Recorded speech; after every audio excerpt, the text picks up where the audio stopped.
విద్యా వారోత్సవాల్లో భాగంగా ఆర్ట్ అండ్ క్రాఫ్ట్ దినోత్సవానికి అపూర్వ స్పందన లభించింది. హైదరాబాద్ MCRHRDIలో నిర్వహించిన కార్యక్రమంలో విద్యార్థులు వారి వారి ప్రతిభ ఆధారంగా కళాత్మక నైపుణ్యాలు ప్రదర్శించారు. నృత్యం, పెయింటింగ్స్, పరిశోధనలు, రచనలు లాంటివి ఎంతగానో ఆకట్టుకున్నాయి. కార్యక్రమానికి ముఖ్య అతిథిగా విచ్చేసిన ప్రభుత్వ సలహాదారు కేశవరావు విద్యార్థుల ప్రతిభను చూసి అభినందించారు. పాఠశాలలో విద్యార్థుల సంఖ్యను పెంచేందుకు ఉపాధ్యాయులు కృషి చేయాలని విద్యాశాఖ కమిషనర్ యోగితా రాణా కోరారు. భవిష్యత్ అవసరాలకు అనుగుణంగా విద్యా వ్యవస్థల మార్పులకు శ్రీకారం చుట్టినట్లు తెలిపారు.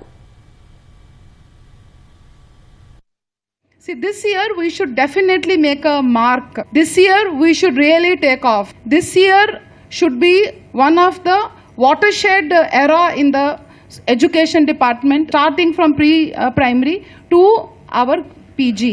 ఈ రోజు నుంచి we should only ensure that ఆ మార్ప్ అనేది ఈ సంవత్సరమే రావాలి. మేము ఎన్ని సంవత్సరం నుంచి ఈ మార్ప్ కావాలని చూస్తున్నాం.